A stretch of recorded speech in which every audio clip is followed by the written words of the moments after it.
The official record says the wing closed for renovations in March of 1901. The maintenance logs say no work was ever authorized. The admission ledger for that year shows 47 names entered between January and April. By May, the pages stop. Not torn out, not burned, just blank. As if those 47 people never arrived. As if the wing itself never existed.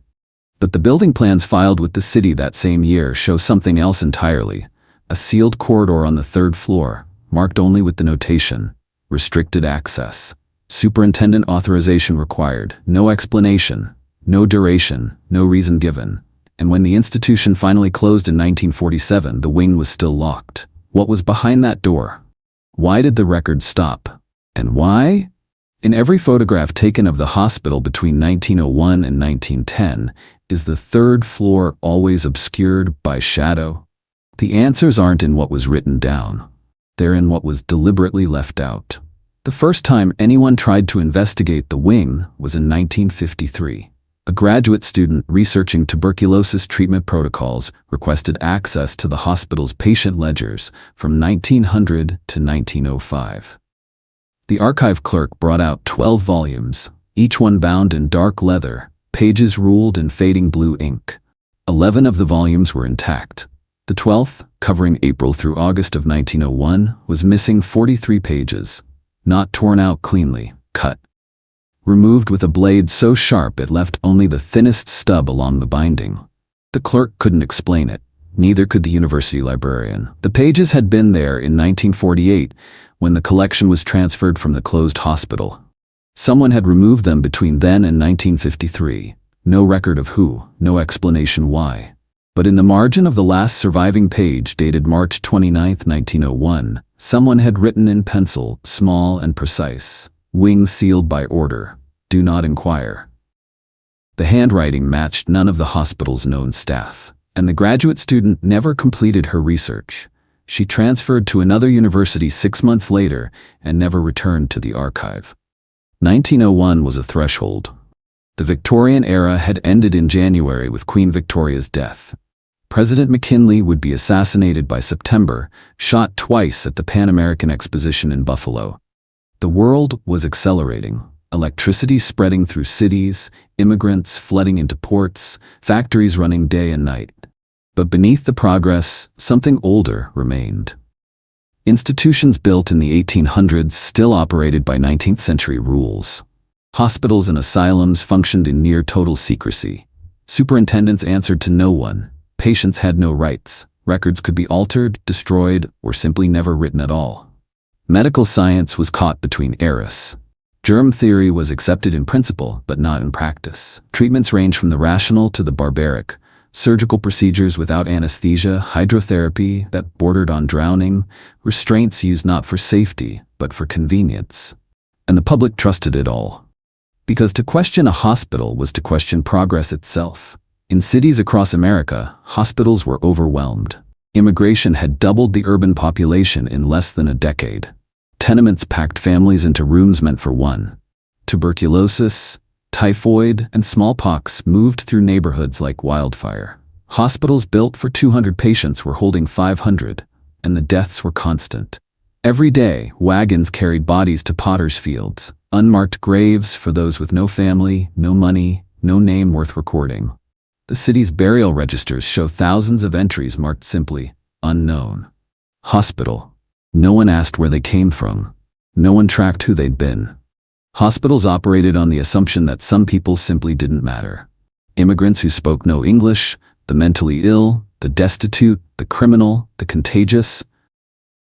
These were the patients most likely to vanish into the system, and most likely to disappear from the record entirely. By 1901, it wasn't a scandal. It was standard procedure. The hospital was built in 1873, Gothic Revival style, red brick exterior, iron-barred windows set deep into stone frames. 3 stories tall, with a central administrative wing and 2 patient wings extending east and west. The design was deliberate. Long corridors with rooms on both sides, allowing a single attendant to monitor dozens of patients at once. The 3rd floor was different. According to the original architectural plans filed with the city, the third floor was divided into isolation wards, separate rooms for patients with contagious diseases, tuberculosis, typhoid, smallpox, patients who needed to be kept away from the general population. But the 1901 building modification permit tells a different story. Filed in February of that year, it authorized the installation of reinforced doors on the third floor east wing. Not for fire safety, not for structural support. The permit specifies interior corridor access restriction. Someone wanted that wing sealed from the inside. The work was completed by March 15, 1901. 2 weeks later, the admission ledger stopped recording entries. But this world of overcrowding, stigma, and institutional secrecy couldn't explain what came next.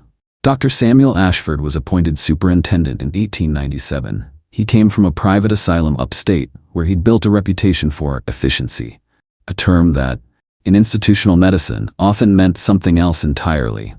Under his leadership, patient mortality rates dropped, not because treatment improved, because patients were reclassified, transferred to other facilities, or simply removed from the official count. The hospital's board of trustees praised his financial management. Operating costs decreased every year he was in charge. But the board never visited the wards. They reviewed only what Dr. read. Ashford chose to show them annual reports typed on clean paper, summarizing admissions, discharges, and expenditures. The reports always balanced. The numbers always made sense. What the board didn't see were the patient ledgers. The pharmacy logs that showed morphine and ether ordered in quantities far beyond what surgical procedures required. The staff employment records, revealing a turnover rate of nearly 60% among ward attendants. Or the complaints. Between 1898 and 1901, 17 families filed formal inquiries with the hospital, asking about relatives who'd been admitted and never released. In each case, Dr. Ashford responded personally. The letters followed the same pattern: expressions of sympathy, assurances that every effort had been made, notification that the patient had died of natural causes. None of the families received death certificates. None of the bodies were returned. Hospital records in 1901 followed a strict hierarchy.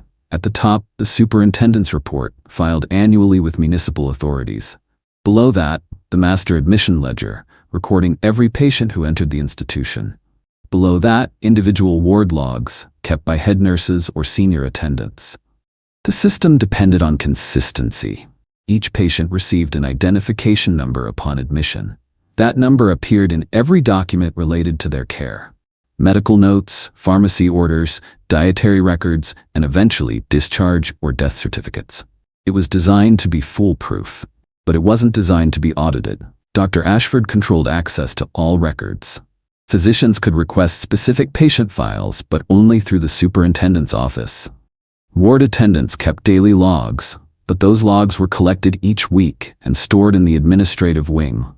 No one saw the complete record except Dr. Ashford. And in March of 1901, something changed in the ledger system.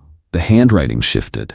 Entries that had been detailed and narrative became terse, abbreviated. Patient identification numbers jumped, skipping from 1847 to 1903, with no explanation for the missing 56 numbers. Then, on April 1st, the entries stopped entirely. For 17 days, nothing was recorded. When the ledger resumed on April 18th, it was in a different hand. Neater. More careful. As if someone had been told to copy the entries from somewhere else. But from where? The third floor was always the quietest.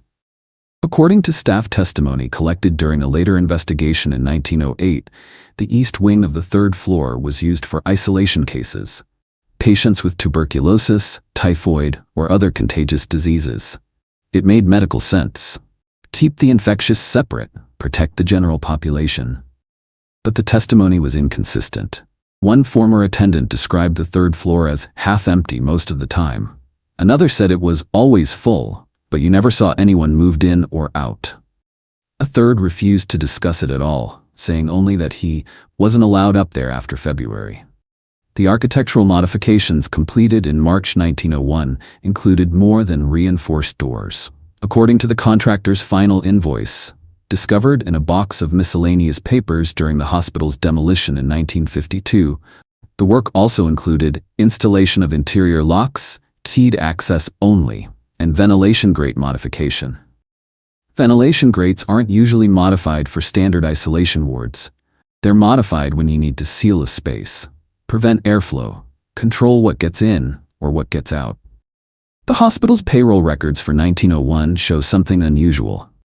In January, the institution employed 42 staff members, 12 nurses, 18 ward attendants, 8 maintenance workers, 3 clerks, and the superintendent.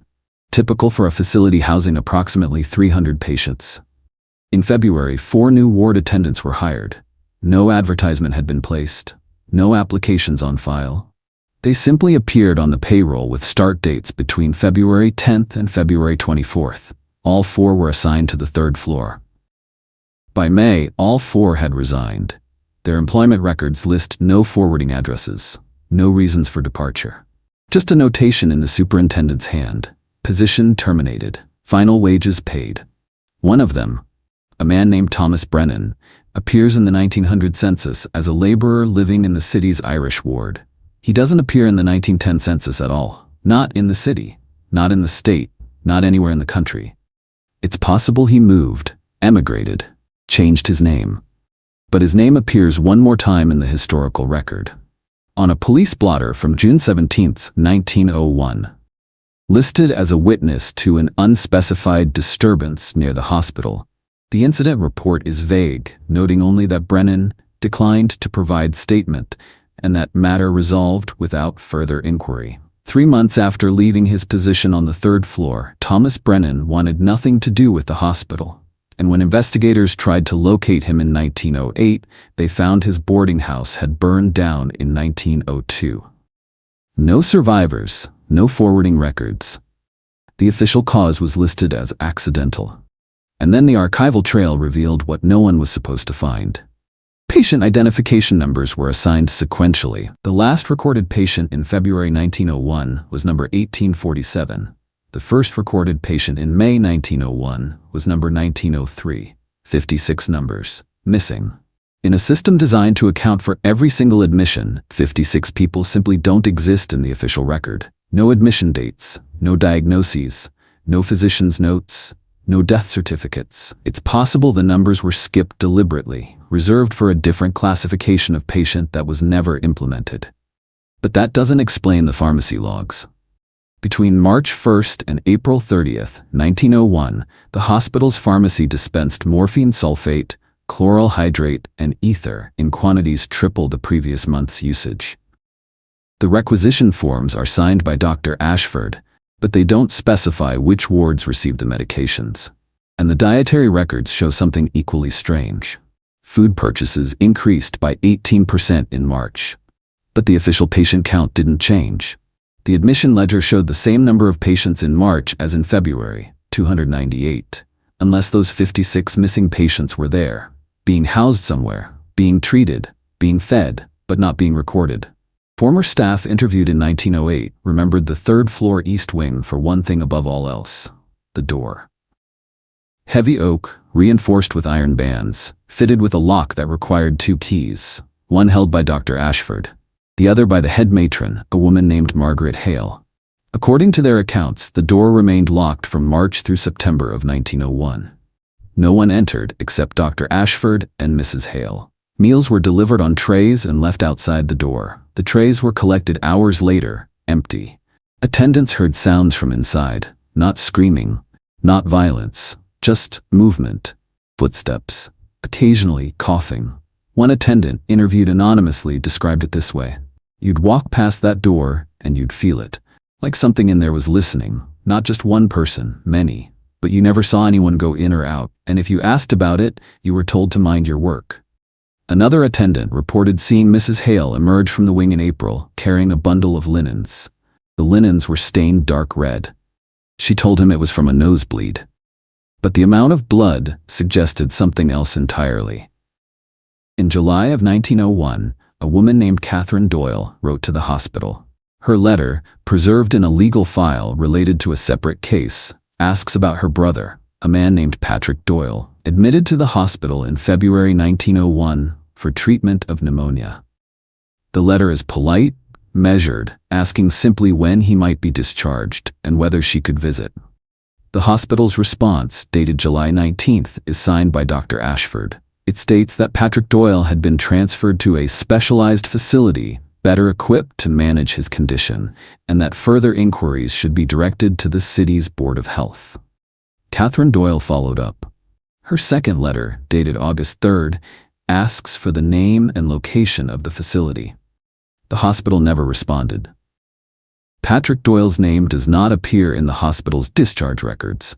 It doesn't appear in the admission ledgers of any other hospital in the city, and it doesn't appear in the city's death registry. According to the 1900 census, Patrick Doyle was 34 years old, unmarried, employed as a dock worker.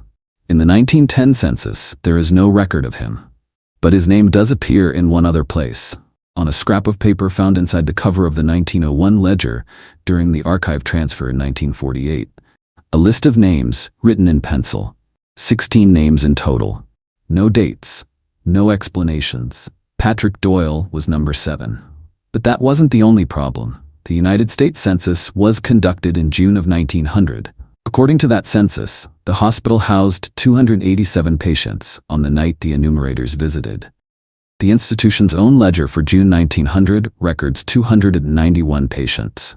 A minor discrepancy, probably explained by admissions or discharges happening on the same day as the count. But in 1901, the city conducted its own survey for public health purposes. The survey, completed in May, asked institutions to report their current patient populations. The hospital reported 312 patients. Yet the admission ledger for May 1901 records only 298. 14 patients unaccounted for. If those patients existed, they weren't being recorded in the master ledger, which means they were being tracked separately, in a system parallel to the official record. And when the hospital was required to submit patient data to the city's Board of Health later that year, standard procedure for monitoring tuberculosis and typhoid cases, the report listed only 303 active patients, 9 fewer than the May survey, 14 more than the official ledger. The numbers never reconciled, and no one at the city level questioned it, because institutions were trusted to manage their own counts. Audits didn't exist. Oversight didn't exist. The only person who knew the real number was Dr. Ashford, and he wasn't telling. In August of 1901, the hospital filed a routine maintenance request with the city. The request was for minor repairs to third-floor plumbing and ventilation systems. It was approved without inspection, standard practice for institutional maintenance. But the contractor's invoice tells a different story. The work included removal of a ventilation grate, installation of a sealed vent cover, and disposal of damaged interior materials. The invoice specifies that the work was completed in the east wing, 3rd floor. Disposal of damaged materials usually means debris from construction, wood, plaster, broken fixtures. But the invoice also lists payment for sanitization services, a line item typically used when biological contamination is involved, and the contractor was paid an additional sum for discretionary handling, a euphemism used in that era for work that required silence. No questions, no records beyond the invoice itself. The ventilation grate was sealed. The wing remained locked. And in September of 1901, President McKinley was assassinated. The nation went into mourning. Newspapers filled with coverage of the shooting, the trial, the execution of the assassin. No one was paying attention to a hospital wing that had gone quiet. Except, the page wasn't torn out, it was cut. Which meant whoever removed it wanted to leave no trace that it had ever existed. And what they found under the binding made no sense. The hospital wing in 1901 was not unique. Across America, similar cases emerged throughout the late 19th and early 20th centuries. Institutions that maintained hidden wards, records that disappeared, patients who entered the system and never left, not because they died, but because they were never officially there to begin with. In 1867, Chicago passed an ugly law, legislation that banned people with visible disabilities or disfigurements from appearing in public spaces. Violators were arrested and institutionalized. Hospitals built special wards to house them, away from public view. Records of these patients were minimal, often coded with euphemisms, unsightly, unfit for public observation. The wards existed in plain sight, but no one talked about them. Families were told their relatives were receiving specialized care. Reformers were told the wards were temporary quarantine spaces. In reality, they were permanent holding areas for people society didn't want to see. And when the institutions closed decades later, the records were destroyed. Not accidentally, deliberately. To avoid the scandal of acknowledging what had been done. The ugly laws remained on the books in some cities until 1974. In Philadelphia, the General Hospital buried thousands of patients in potter's fields. Most graves were unmarked. The hospital's death ledgers showed names and dates, but not always burial locations. And in many cases, the ledgers showed nothing at all, just blank spaces where entries should have been. Later investigations revealed that patient bodies had been sold to medical schools. No consent, no documentation. Families were told their relatives had been buried with dignity. In truth, many ended up dissected in anatomy theaters, their remains discarded afterward. The hospital's justification: the patients were indigent, unclaimed. Their bodies served science, but the lack of records served another purpose. It made the transactions invisible. No ledger entry meant no proof of wrongdoing, no scandal, no accountability. And when reformers demanded access to the hospital's records in the early 1900s, they found years of death ledgers simply missing.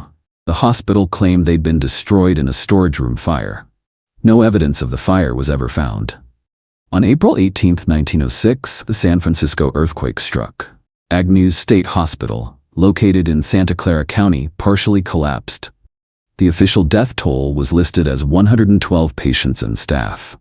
But the exact number was never confirmed, because the hospital's admission and ward ledgers were destroyed in the collapse. Investigators tried to reconstruct the patient count from intake records stored at the city level, but those records were incomplete. Many patients had been committed under vague diagnoses: hysteria, melancholia, nervous exhaustion. Some historians believe the death toll was significantly higher, possibly double the official count. Others believe the hospital used the earthquake as cover, an opportunity to destroy records that documented years of patient abuse, experimental treatments, and suspicious deaths. The truth was buried under rubble, and no one pushed hard enough to uncover it. Natural disasters, it turned out, were convenient for institutions that had something to hide, and by the time anyone thought to ask questions, the records were gone. If the third-floor wing was sealed deliberately, there had to be a reason. Medical quarantine is the obvious explanation.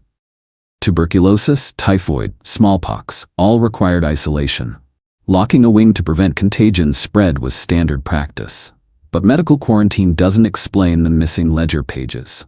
It doesn't explain the discrepancies in patient counts, and it doesn't explain why the wing stayed locked for 6 months, far longer than any typical quarantine period. Another possibility: experimental treatment. Early 20th century medicine was brutal. Physicians tested new surgical techniques, medications, and therapies on patients who had no ability to consent. Asylums and hospitals were laboratories, and the patients, especially those who were poor, immigrant, or mentally ill, were test subjects. Records of experimental treatments were often kept separate from official ledgers. If the experiments failed, the records could be destroyed. No evidence, no liability. A third possibility: overcrowding concealment. By 1901, hospitals were operating far beyond capacity. If city authorities discovered the extent of overcrowding, they could mandate reforms, costly reforms that institutions couldn't afford. Hiding patients in a sealed wing kept them off the official count. But there's a darker possibility.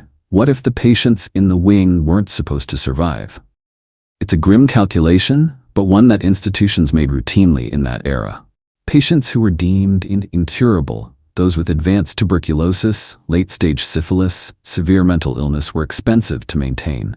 They required resources, staff attention, ongoing care, and they were unlikely to recover. For an institution operating on a tight budget, the logic was simple.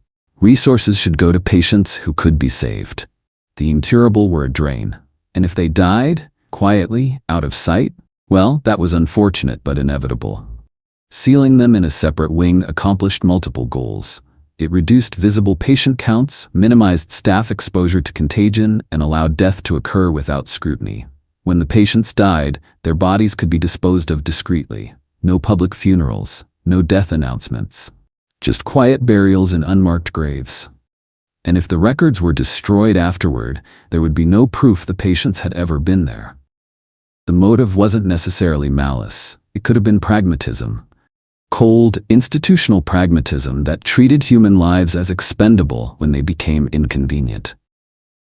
In 1908, a reform committee investigated the hospital. The investigation was prompted by a series of complaints from families who claimed their relatives had been mistreated or had disappeared after being admitted. The committee reviewed financial records, interviewed former staff, and inspected the facility. Their report, filed with the city in December 1908, found evidence of financial mismanagement, inadequate staffing, and poor sanitary conditions. But the report never mentioned the third-floor wing.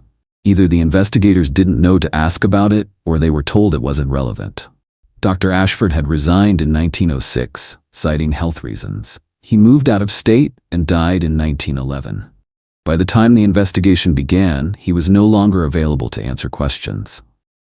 Mrs. Hale, the head matron, retired in 1905. She lived until 1923, but there's no record of her ever being interviewed about the hospital. The 4 ward attendants who worked the 3rd floor in early 1901 were never located. And the families who wrote letters asking about missing relatives? They eventually stopped asking because no one ever answered. The investigation closed with a recommendation for minor reforms. No criminal charges, no further inquiry. The hospital continued operating until 1947. When it finally closed, the building stood empty for 5 years before demolition. During that time, scavengers broke in, stripping fixtures, selling bricks, hauling away anything of value. They avoided the 3rd floor. According to later accounts, the wing still smelled wrong. Even after decades, even with broken windows and open doors, something in the air felt heavy, old, like the walls themselves remembered. The truth lies somewhere in what's missing. The historical record is never complete. Documents are lost to fire, water, neglect. Pages are torn out, discarded, forgotten. Entire ledgers disappear into storage rooms that flood, attics that collapse, basements that burn. But some documents disappear deliberately. The missing pages from the 1901 ledger weren't lost to accident. They were cut out cleanly, carefully, by someone who knew exactly what they were doing. Someone who understood that without the written record, the truth could be anything. Or nothing. What we know, the 3rd floor wing was sealed in March of 1901. 56 patient identification numbers are missing from the official record. 4 ward attendants were hired specifically for the 3rd floor, and all 4 vanished from the historical record within a year. 17 families filed complaints about missing relatives between 1898 and 1901. The hospital's patient count never matched its official ledger, and when investigators finally examined the institution in 1908, no one mentioned the wing. What we don't know: who the patients were, what happened to them, why their existence was erased, or whether anyone in authority ever cared enough to find out. The hospital was demolished in 1952. The 3rd floor came down last. Workers reported difficulty with the east wing, walls that seemed thicker than they should be, floors that sagged under weight that shouldn't exist. When the debris was cleared, they found something beneath the floorboards. Small objects. Personal effects, a wedding ring, a pocket watch, a child's toy carved from wood. Things that patients would have carried with them. Things that should have been returned to families when patients were discharged, or given to families when patients died. But these objects were never claimed, never recorded, just hidden beneath the floor of a wing that wasn't supposed to exist. The artifacts were collected, catalogued, and stored in a city archive box labeled Hospital Demolition, Miscellaneous. The box sat unopened until 1989. By then, everyone who had worked at the hospital was dead. Everyone who might have known the truth. Everyone who could have explained why 56 people were erased from the record, why a wing was sealed for 6 months, why families were lied to and never given answers. The objects in that box are all that remain. A wedding ring with initials engraved inside. P.D. Patrick Doyle. Number 7 on the list. The rest is silence. The kind of silence that only comes when an institution decides that some lives don't matter, that some deaths don't require explanation, that some truths are better left buried beneath floorboards, behind locked doors, inside ledgers with pages that no longer exist. 1901 was a threshold year, the turn of a century, the beginning of the modern age. But in that hospital wing, nothing changed. People entered, people died, and the record remained silent. Because that's what institutions do when they're given absolute power and no accountability. They erase the inconvenient, and then they lock the door.